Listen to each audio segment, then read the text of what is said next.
أعوذ بالله من الشيطان الرجيم بسم الله الرحمن الرحيم ومن يطع الله والرسول فأولئك مع الذين أنعم الله عليهم من النبيين والصديقين والشهداء والصالحين وحسن أولئك رفيقا. سورة نساء آيات نمبر 9. ومن يطع الله څوک چې د الله تعالی اطاعت وکړي والرسول او د الله تعالی د رسول اطاعت وکړي اولئک نو دغه خلق مع الذین د هغه خلق سره دي انعم الله چې الله تعالی فاوی انعام کړي علیهم فاوی باندې من النبیین د انبیاء علیهم السلام څخه والصدیقین الصدیقین والشهداء او د شهدا والصالحین او د صالحان وحسن اولئک رفیقا او ډیر شدي دا خلق د ملګرتیا په اتباع. ومن يطع الله والرسول د دې آیات د مخکنیو آیاتونو سره مناسبت ده چې الله عزوجل فرمایل چې کشيري دا خلقو د مخکنیو آیاتو کې د اتي رسول د هغو خبرو چې دوی ته باندې نصيحت کړل کېدی په هغه باندې عمل کړی وای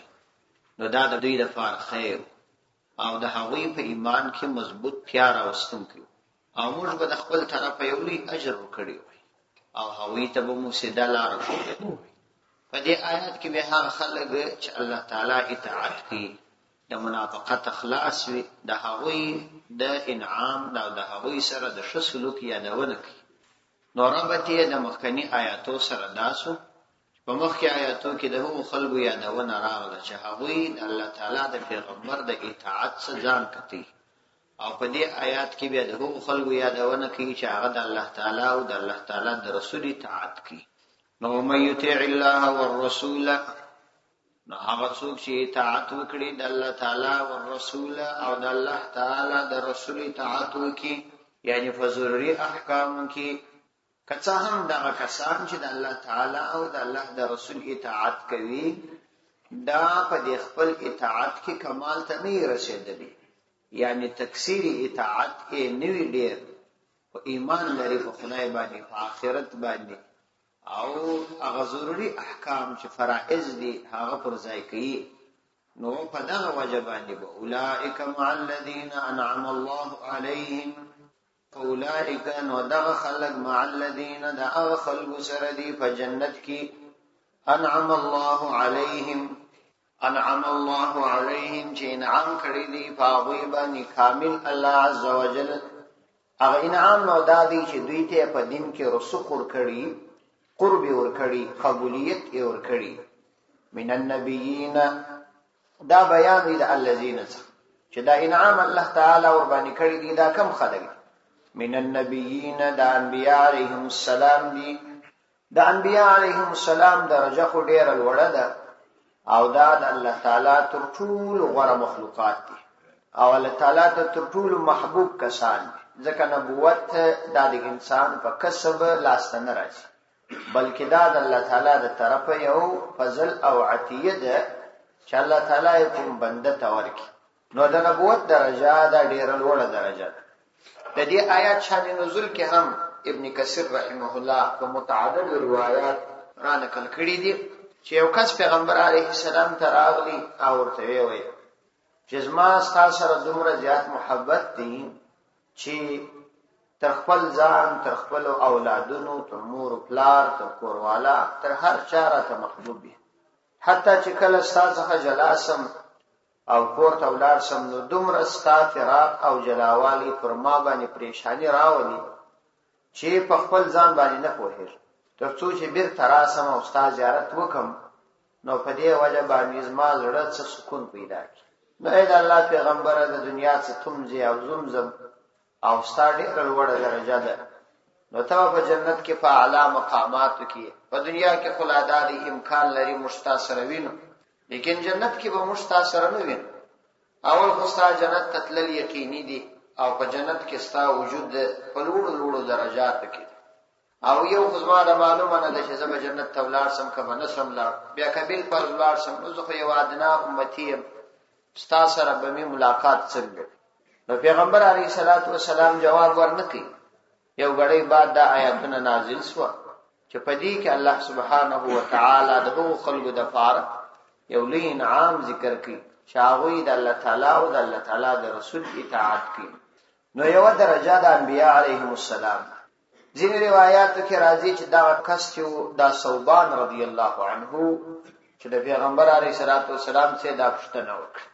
نو د انبیاء علیهم السلام درجه د الله تعالی په معرفت کې داسې ده لکه یو سړی چې د لرې څخه یو شی ویني. د لرې څخه د یو شی لیدل د دې معنا دا ده چې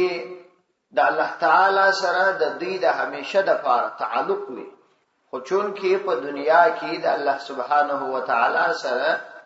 په دنیا کې لیدل امکان نه لري، ځکه د انسانانو په سترګو او وجود کې هغه طاقت نشته چې د الله تعالی دیدار وکړي. نو انبیاء علیهم السلام د الله تعالی سره پرابطه کې وي د همیشه د پاره. نو رتبه یې ډیره لوړه. او حدیث کې راځي چې پیغمبر علیه السلام فرمایي چې کڅوک د هر چا سره محبت کوي د قیامت پر ورځ به د هغه سره، چنانچه کچا د الله د پیغمبر سره محبت کاوه نو هغه به د هغه سره، او کچا د کوم بل چا سره محبت کاوه هغه به د هغه سره. المرء مع من احب، سړی به د هغه چا سره چې دیو سره محبت کوي. حدیث کې راځي پیغمبر علیه السلام چې کله دغه حدیث وایي چې المرء مع من احب، صحابه وايي موږ ته زموږ په ژوند کې تر دې حدیث زیات د خوند حدیث نه دی پیدا شوی چې موږ په دې حدیث باندې څومره خوند حاصل کړ. ځکه صحابه په خپل محبت کې رښتینی وو او هغه یقینا د الله د پیغمبر سره محبت درلود. نو د دې حدیث په وجه باندې هغه ودالور مقام ته ورسید. حضرت امام مسلم رحمه الله د حضرت کعب الاسلمي رضی الله عنه څخه یو روایت نقل کړي. دې صحابي به د پیغمبر علیه الصلاۃ والسلام سره د تهجد په وخت راو او د اوبو او د لوټیو د دې تنظیم به ورته برابر و. نو یو شپه پیغمبر علیه الصلاۃ والسلام د تهجد د پاره د باندې اوتی، نو د لوټو اوبو دا شانو برابر کړ. پیغمبر علیه الصلاۃ والسلام ته دې ډېر خوند ورکړي د خدمت. نبی ورته ویل ته وغواړه چې شي غواړي، هغه ته ستاسو سره په جنت کې یو ځای وای ولنه کوم بل شی وغواړه ولیا دا وغواړه. نو بیا ورته فرمایل اعني على نفسك بكثرة السجود، نو تزما کومک وکړه پر خپل ځان باندې په زیاتو سجدو کولو سره. مطلب دا چې ته نوافل ډیر کوه، د فرض عبادت سره سره نوافل په کثرت کوه، نو زما سره په آخرت کې یو ځای شي. او دوم شی چې انسان د پیغمبر علیه الصلاۃ والسلام سره په جنت کې یو ځای کوي هغه صدق دی، امانتداري. کوم سړی چې صادق وي په خپل خبرو کې دروغجن نه او امین وي، امانتدار وي، دا کس به هم د پیغمبر علیه الصلاۃ والسلام سره وي. او بل دا چې د پیغمبر علیه الصلاۃ والسلام سره محبت رښتینی وي. د رښتینی محبت دا معنا چې د پیغمبر علیه السلام کامل اتباع پکښ راسي. نو اوله درجه د نبیینو ده، او دومره درجه هغه د صدیقینو ده. صدیقین دا هغه خلک دي چې تر انبیاء ورسته د امت تر ټولو بهتره طایفه، چې دا صحابه کرام رضی الله عنهم. صحابه کرام د الله تعالی د معرفت داسې مثال دی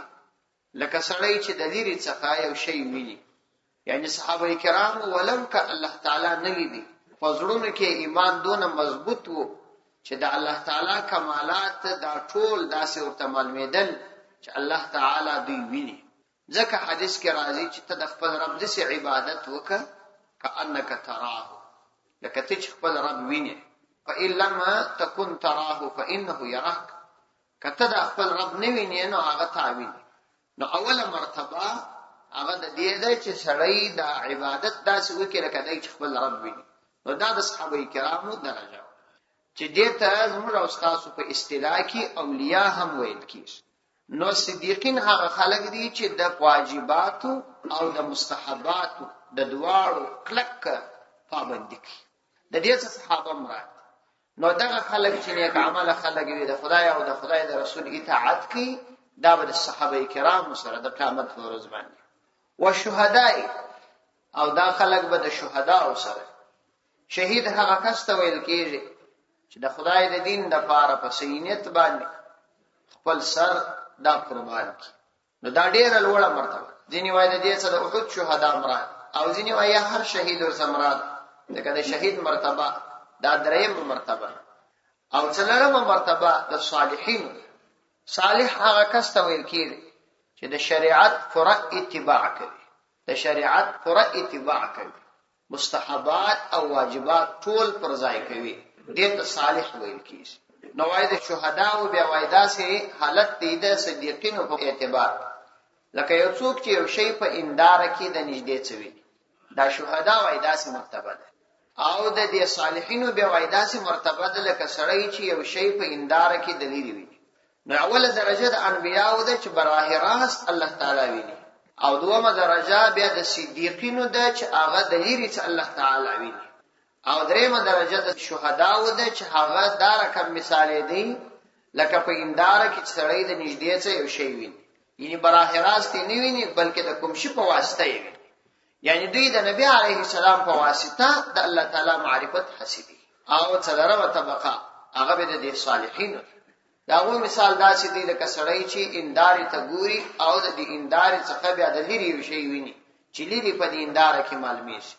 نو دا څلور سره طبقات دا د امت هغه بهترینې طبقات. نو دا خلک به د دوی سره د اوسېدلو معنا دا نه ده چې دوی به دوامدار او اوسېږي. په جنت کې مراتب استه، الته مراتب د اعمال په وجه څومره چې یو سړی صالح اعمال کوي او په اعمالو کې اخلاص وي دغونه به درجه لوړي، او د اعمالو قبولیت او ترقی دا پر اخلاص بنا. کله سړی په عمل کې ډیر زیات اخلاص او لږ عمل وي الله تعالی ته ډیر مقبول، او ډیر عمل وي کې اخلاص بخشي کې نو مقبولیت بننه. نو دا درجات په مختلفي وي، د هر یو مقام بجلای. البته الله تعالی به د دې اجازه ورکړي چې د لوړو طبقاتو کسان لاندې طبقاتو ته راشي او دا وی سره کښینی مجلس وکړي، او د لاندې طبقاتو کسان لوړو طبقاتو ته ورشي دا وی سره کښینی مجلس وکړي. دا وسبا یو بل سره راځي. نو الله تعالی فرمایي وحسن اولئک رفیقا، وحسن نو ډیر شدي اولئک دغه خلق رفیقا د ملګرتیا په اعتبار، یعنی اصل دا خلق ډیر بهترین خلق دي چې سړی ملګرتیا اختیار کړي. نو د دې ملګرتیا په وجه باندې به جنت ته داخل شي. یو روایت کې راځي چې پیغمبر علیه الصلاۃ والسلام ته یو حبشي غلام راغی، یو هلک. نو بیا پیغمبر علیه السلام ته فرمایل چې اې د الله پیغمبر، ستا حسن، ستا لباس او ستا مرتبه په دنیا کې د ټولو نه لوړه، او زه یو حبشي یم، تور پوست یم، بدرنګ یم. په دنیا کې خو موږ ستا سره دا دی وینو، ان آخرت کې خو ستا ډېر لوړ مقام دی. نو آیا موږ به هلته هم ستا سره وینو؟ پیغمبر علیه الصلاۃ والسلام ورته وفرمایل هغه ذات نیمه قسم می چې زما روح د هغه په قبضه او قدرت کې دی چې څوک د خپل رب اطاعت وکړي او په خدای ایمان راوړي او پنځه وخت لمونځ په جماعت وکړي او هغه شان چې په د فرض دي دا ادا کړي دا به جنت ته ځي او زما سره به یو ځای کړي. نو وایي حبشي غلام وژړل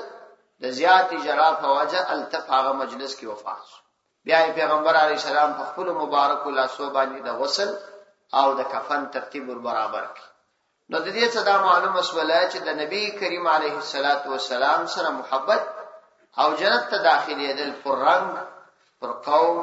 پر نسب بنا نه دي، بلکې خبره پر اتباع بنا. کله هر ځای د الله د پیغمبر اطاعت کړي، محبت ته فزړه کیو، بس ته جنت ته داخليږي. فقوم، لباس او رنگ پر خبره مربوطه نه. یو بل روایت کې راځي پیغمبر علیه السلام فرمایي چې بنیادی شی دا دی چې څوک د چا سره محبت کوي نو د هغه محبت په وجه کده خدای په خاطر محبت وي، د هغو کسانو څخه به یو کس دی وي چې الله عزوجل به د قیامت په ورځ باندې د عرش تر سایه لاندې کښیني. او کسان به داسې وي چې د قیامت په ورځ به په شدید ګرمۍ کې چې انتهایی سخت ګرمي وي، یوازې د الله سبحانه و تعالی د عرش سایه تر هغه سایه لاندې ناست. باغو کې به هغه کس هم وي چې د یو چا سره محبت صرف د خدای په خاطر، د خدای په خاطر یو سره محبت، نو دا کسان به هم وي په دې کې به داخل. نو د دې صدا معلومه شوله چې د الله عزوجل د پیغمبر سره محبت کول دغه اتباع ده او د الله تعالی د دوستانو سره محبت کول د خدای په خاطر باندې چې هغه د خدای د دین پابند دي او ستاسو سره محبت وي نو د قیامت په ورځ باندې دغه لوی انعام انسان لاس راوړي وحسن اولئک رفیقا ذلك الفضل من الله وكفى بالله عليما ذلك دغه الفضل فضل دی من الله د الله تعالی د طرف دا د الله تعالی د طرف فضل دی یعنی دا ستاسو د اعمال په وجه نه درکول کیږي یو روایت کې دا امراضی چې صحابي پیغمبر علیه الصلاۃ والسلام ته وویل چې زه د دې عقیده لرم چې الله تعالی یو دی ستاسو پر رسالت ایمان لرم د آخرت په ورځ عقیده لرم لمونځ کوم زکات ادا کوم نو آیا زبا جنت ته داخل سم پیغمبر علیه الصلاۃ والسلام او فرمایل که هر مؤمن کې دا صفات راغله دا به الله تعالی جنت ته داخل کی یو صحابي وویل چې بیا خو مشته د چی شو هم پکار دی یعنی موږ کو دا دي ټول دغه اعمال کوو خو جنت ته به داخل سو پیغمبر علیه الصلاۃ والسلام ورته خبره هم دا چې د قیامت په ورځ به یو سړي دومره نیک اعمال کړي چې پر غره باندې کښې شو دلسي دا غر به هم ځکه باندې نه نبس لیکن د اعمال کده خدای د نعمتونو په مقابله کې راواخې بیا به د 1 روپۍ حیثیت ځکه چې الله تعالی به پر د دومره انعامات کړي چې د اعمال د انعامات په مقابله کې هیڅ لره ولی د اعمال توفیق من الله تعالی ورکړي او دا چې الله تعالی دې قبول کړي دا هم د الله تعالی انعام او احسان نو په دې واجبان دي انسان د خپل اعمال په وجه جنت ته نشي داخل پیغمبر علیه السلام څخه سوال وسو چې تم پیغمبر علیه السلام ته هو زم د الله تعالی د فضل بغیر جنت ته نشو نو اعمال خو بسړی کوي ځکه دا د الله تعالی د طرف امر دی ورته لیکن د الله عز وجل د فضل غوښتنه کوي نو الله تعالی فرمایي ذالک الفضل من الله دا د الله تعالی فضل دی ذالک الفضل دغه فضل دی من الله د الله تعالی د طرفه وکفا بالله علیما وکفا بالله او کافی دی الله عز وجل علیما فرع علم لرونکی